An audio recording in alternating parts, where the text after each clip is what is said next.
Οι τουρκικές παραβιάσεις στο Αιγαίο παίζουν στα δελτία ειδήσεων από τη δεκαετία του 80. Αρκετοί πλέον τις έχουν συνηθίσει και δεν τους δίνουν ιδιαίτερη σημασία.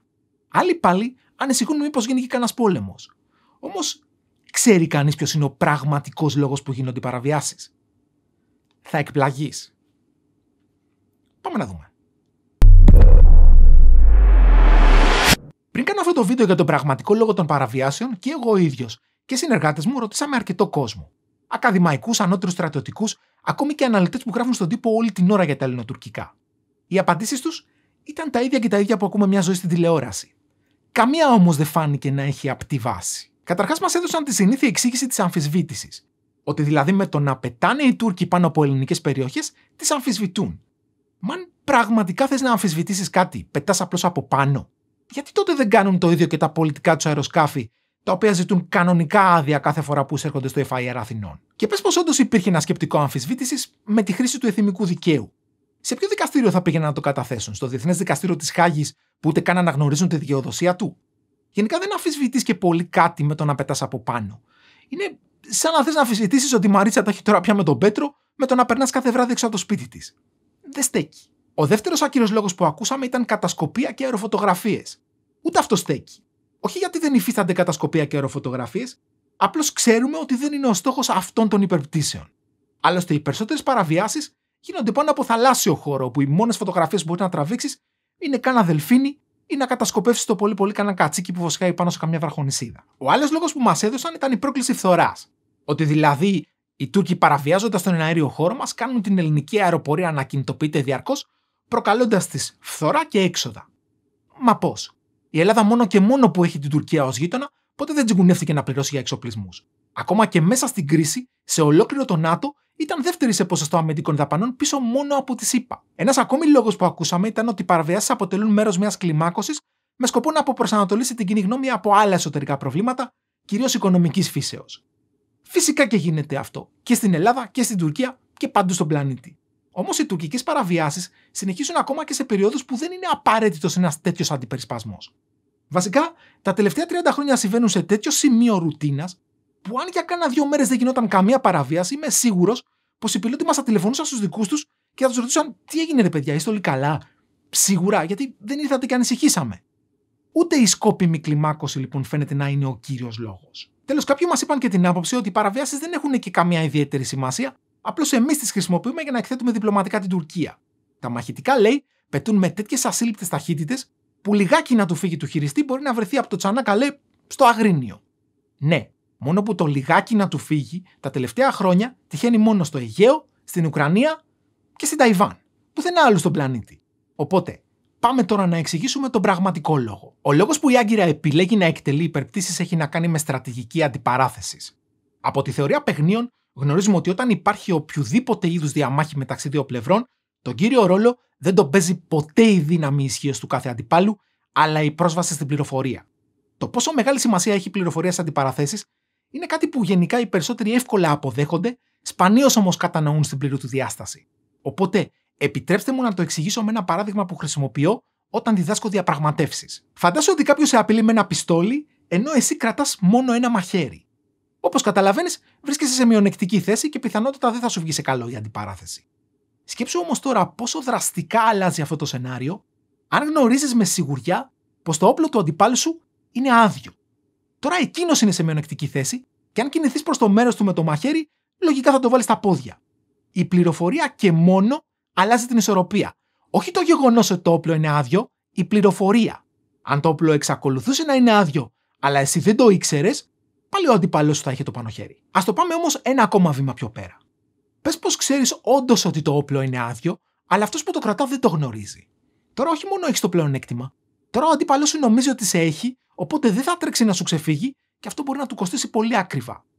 Σε κάθε κατάσταση αντιπαράθεσης νοημόνων αντιπάλων, η πληροφορία είναι το σημαντικότερο όπλο. Από την πιο απλή καθημερινή διαπραγμάτευση έως και σε πολέμους μεταξύ κρατών, η πληροφορία είναι που κρίνει τον νικητή. Αυτό φυσικά είναι γνωστό σε κάθε στρατό, σε κάθε εταιρεία, σε κάθε κυβέρνηση, ακόμα και σε σένα που βλέπεις αυτό το βίντεο. Γιατί? Για την πληροφορία που πιστεύεις ότι θα σου δώσει. Όλοι λοιπόν δίνουμε τεράστια σημασία στη συλλογή της πληροφορίας και περισσότερο από όλους οι ένοπλες δυνάμεις, που ο μόνος λόγος ύπαρξής τους είναι η στρατηγική αντιπαράθεση.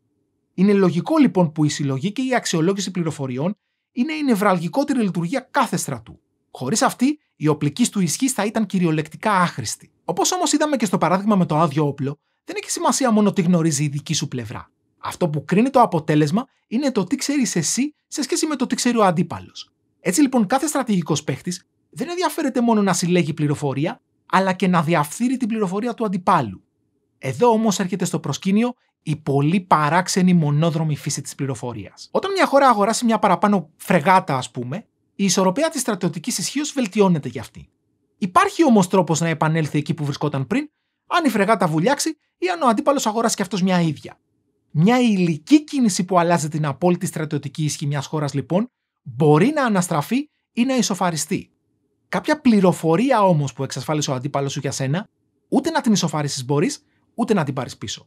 Από τη στιγμή που έμαθε κάτι για σένα, δεν μπορεί να το ξεμάθει. Αν η Τουρκία αποφασίσει ποτέ να επιτεθεί στην Ελλάδα, η πρώτη της κίνηση θα είναι βομβαρδισμοί από αέρος. Θα πρέπει λοιπόν να σηκώσει αεροσκάφη από τα παράλια της Μικράς Ασίας για να πλήξουν κέριους ελληνικούς στόχους στρατιωτικών υποδομών.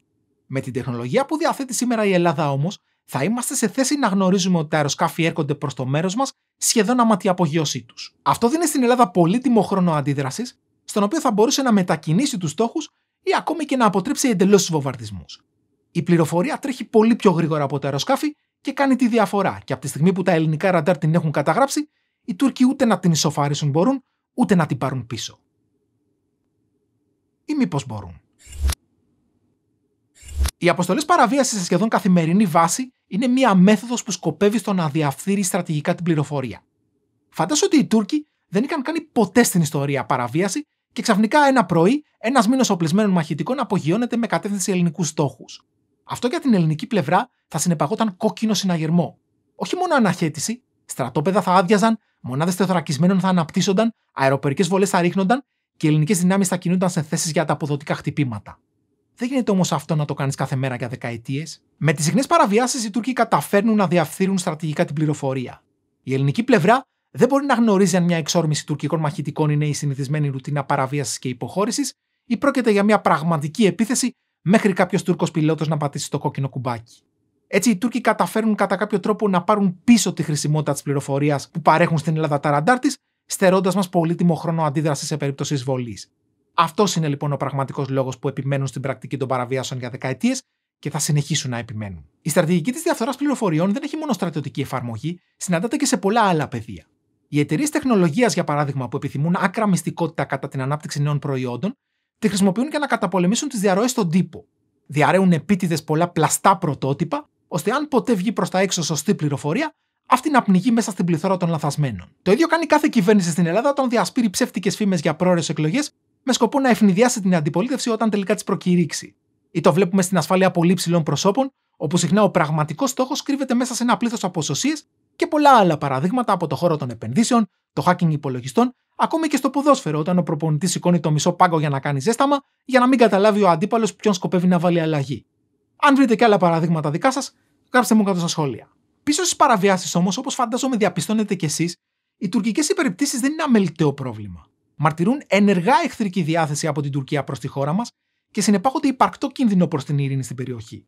Ας ελπίσουμε πως η λογική πάντα θα επικρατεί στο τέλος και κάποια στιγμή οι δύο λαοί θα μπορέσουν να ξεπεράσουν τις διαφορές τους και θα συνυπάρξουν αρμονικά. Τώρα, αν παρακολουθείς το κανάλι συστηματικά, δεν είναι η πρώτη φορά που βλέπεις έννοιες της οικονομικής σκέψης να ερμηνεύουν φαινόμενα που συμβαίνουν γύρω μας και επηρεάζουν τη ζωή μας.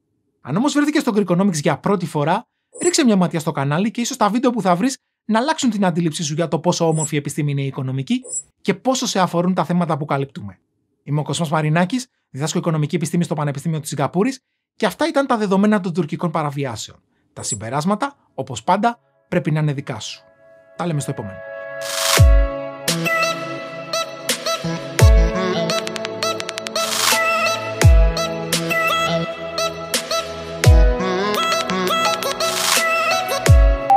Αυτό το ξέρει κάθε στρατός, κάθε εταιρεία, κάθε κυβέρνηση, ακόμη και εσύ που βλέπεις αυτό το βίντεο. Γιατί? Γιατί το βλέπεις αυτό το βίντεο?